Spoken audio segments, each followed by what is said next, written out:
tema del día.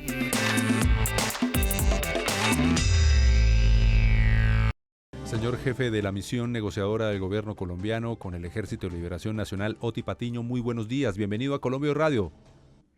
Gracias, bien. Buenos días.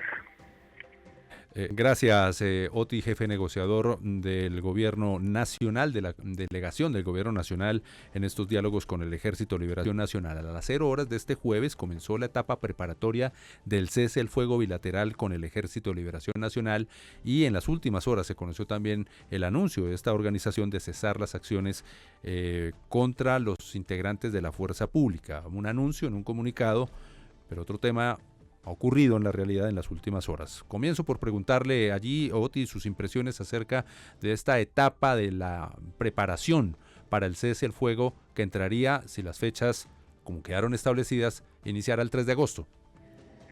Sí, el cese al fuego con el despliegue del mecanismo de monitoreo y verificación empieza el 3 de agosto. Pero esta fase, digamos, ya de hecho suspende todas las operaciones ofensivas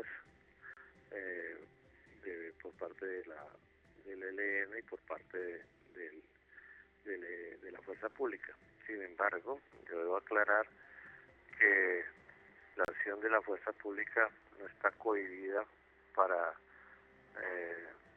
perseguir, digamos, acciones que signifiquen violación a las leyes y la Constitución, mucho menos las que de hecho, digamos, atenten contra los derechos de las personas, contra el derecho internacional humanitario. Porque si bien se trata de una etapa de alistamiento, de alguna manera pues el ejército, la fuerza pública, la policía en general, los organismos de justicia tienen la obligación de proteger los derechos y libertades de las personas en cualquier tiempo. Es decir, que sean prohibidas mediante el cese al fuego no significa que sean permitidas por la Constitución Política de Colombia o hecho no quiere decir que esté suspendida la acción de la Constitución Política de Colombia. Señor Oti, yo creo que vale la pena aprovechar el momento para hacer aclaración sobre algo, y es el alcance de ese cese al fuego bilateral. El alcance territorial, quiero decir, porque en algún momento dentro de toda la preparación de ese comunicado que se leyó de manera conjunta en La Habana hace ya algunas semanas, previo a eso se había advertido que el cese al fuego pues tendría un alcance territorial o regional. Ahora estamos aclarando que el cese al fuego tiene un alcance nacional. ¿Se están manejando las dos formas, las dos maneras, o definitivamente estamos hablando de un cese al fuego que tiene cobertura en todo el territorio colombiano? Tiene cobertura en todo el territorio colombiano, pero desde luego uno sabe que el ELN tiene algunas zonas donde tiene presencia preferencial. Ya sabemos donde están aposentados sus frentes de guerra: Arauca, norte de Santander, algunas zonas del norte de Santander, la parte sur del Chocó, algunas regiones del Cauca, también algunas regiones de Nariña, en fin, digamos, hay 7 frentes de guerra del ELN, por lo cual eso, digamos, constituye un desarrollo, digamos, territorial que hay que tener muy en cuenta. Señor Oti, como es bien sabido, dentro del acuerdo no quedó plasmado ni el secuestro ni la extorsión. ¿Cómo se va a manejar estos dos temas en la mesa de negociación? ¿Y cuáles deben ser esas acciones del gobierno nacional para mitigar este tipo de situaciones en los territorios del país?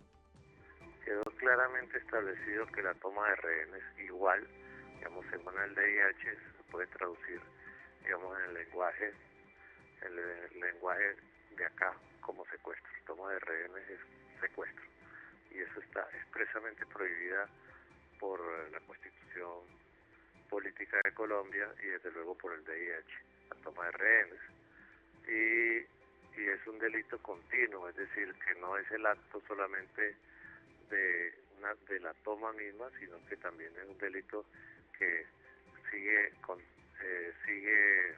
o permanece mientras la persona esté en cautiverio por la fuerza que haya realizado dicha acción. Sí, señor Patiño, Oti Patiño Ormaza, jefe de, del equipo negociador del gobierno con el Ejército de Liberación Nacional aquí en Colombia Hoy Radio, hablando acerca de los alcances del cese el fuego y de la etapa de preparación. Bueno, los menciona usted. En Colombia, la legislación colombiana, el DIH lo contempla, la toma de rehenes es secuestro. ¿Qué pasa con la sargento segundo Gislaín Karina Ramírez? Secuestrada por el Ejército de Liberación Nacional con sus 2 hijos menores. ¿Se exige la liberación inmediata de esta suboficial del Ejército? Es un delito totalmente execrable, condenable desde todo punto de vista, no solamente porque involucra a ella, a la sargento, sino también a sus 2 hijos, uno de los cuales entiendo que es una persona con dificultades, digamos, y desde luego lo cual lo hace más vulnerable. De todas maneras es un delito execrable que de alguna manera pues tiene que ser objeto de persecución, de esfuerzos de liberación, no solamente por las vías humanitarias, sino también por el empleo también de, digamos, de medidas de orden punitivo contra quienes hayan hecho este tipo de delitos. Señor Patiño, el tema de la legitimidad de este cese al fuego, por supuesto, se entiende como absolutamente válida el interrogante que se plantea allí sobre qué tan legítimo sea el cese al fuego entre las diferentes facciones del ELN en el territorios que usted bien describía hace un rato. Y lo pregunto, lo planteo porque casi que de manera simultánea y paralela, mientras el equipo negociador del ELN anunciaba la fase preparatoria para ese cese al fuego, en algún lugar del territorio colombiano pues ocurrían acciones insurgentes por parte de ese grupo. También me refiero al tema de el anuncio de un paro armado en el Chocó. Y otras acciones que entonces ponen otra vez sobre la mesa un tema que siempre ha estado en el debate cuando se ha intentado negociaciones de paz con el ELN, y es que qué tan coordinados y qué tan en sintonía han estado siempre históricamente los grupos o los frentes del ELN con el Comando Central, en este caso con el equipo negociador. Escúcheme, es que tengo una confusión. Exactamente con qué medio de comunicación estoy hablando en este momento. Colombia Hoy Radio, señor Oti Patiño. Colombia Hoy Radio. Ok, es que me sonó, digamos, a otro elemento. Sí, para responder a su pregunta.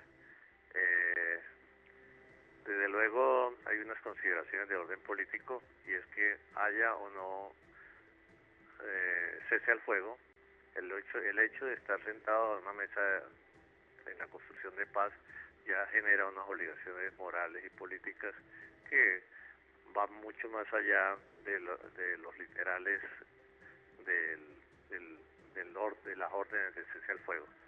Y son consideraciones que sobre temas tan sensibles como el secuestro, por ejemplo, que es un tema altamente sensible por parte de la opinión pública y por parte de la sociedad, por evidentes razones. Creo que en buena parte la derrota de las FARC estuvo por ese rechazo, por ese odio inmenso que la mayoría de la población cobró contra esta organización, por la comisión reiterada y amplia, digamos, de este tipo de delitos que generaron ese tipo de odios, y que luego de alguna manera fueron absorbidos por el presidente Uribe, que a partir de esa alta impopularidad de las FARC pues cobró una alta popularidad para su gobierno y para su liderazgo, digamos, sobre buena parte de la población.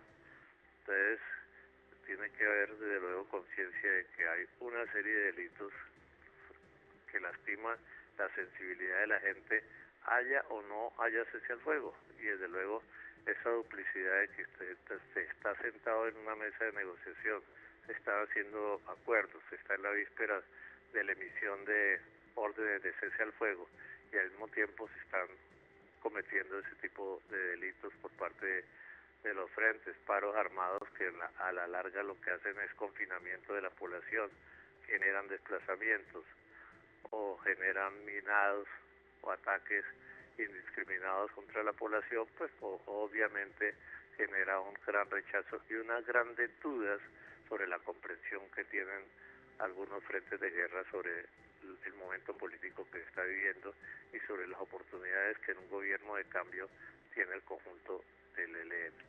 Y eso es, digamos, parte del alistamiento, la comprensión que puedan hacer las estructuras nacionales a los distintos frentes, a las distintas organizaciones regionales armadas que tiene el ELN.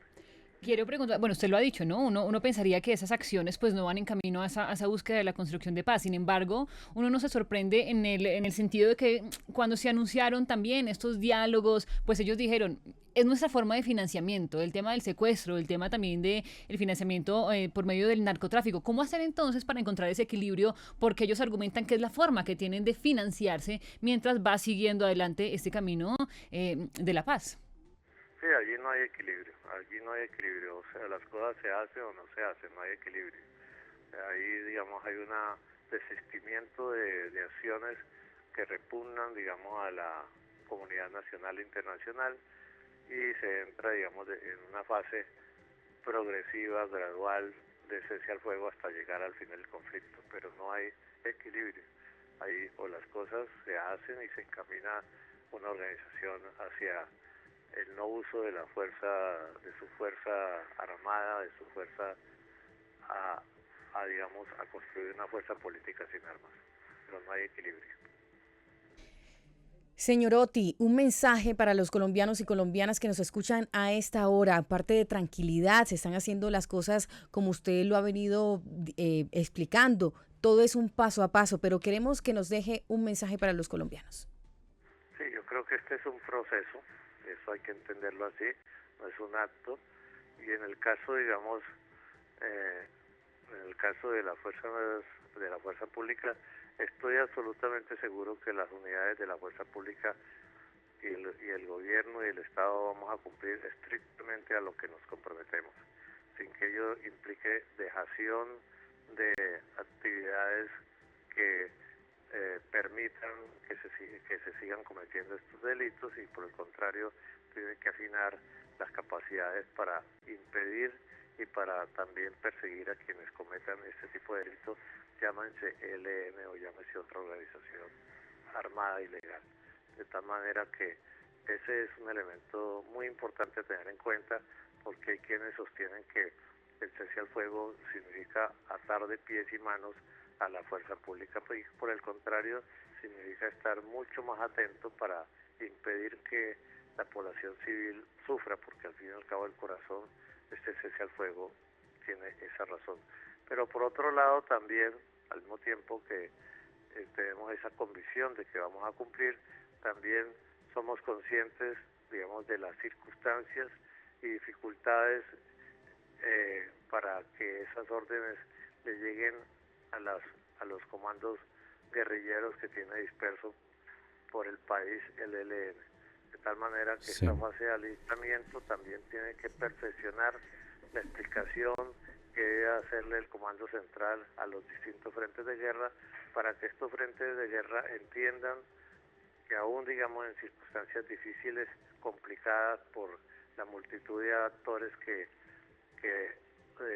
acuden o que concurren a un territorio, hay que cumplir ese cese al fuego y que no pueden solamente escudarse en que, digamos, hay otro actor que le está, digamos, tratando de desalojarlos de esos territorios, porque, digamos, esas son circunstancias que una vez conocidas se pueden resolver de otra manera distinta a simplemente, digamos, hacer paros armados o a estar, peor aún, acudiendo a mecanismos como secuestros, como acciones contra la población civil, como minados, en fin, eso no puede ocurrir. Colombia Hoy Radio.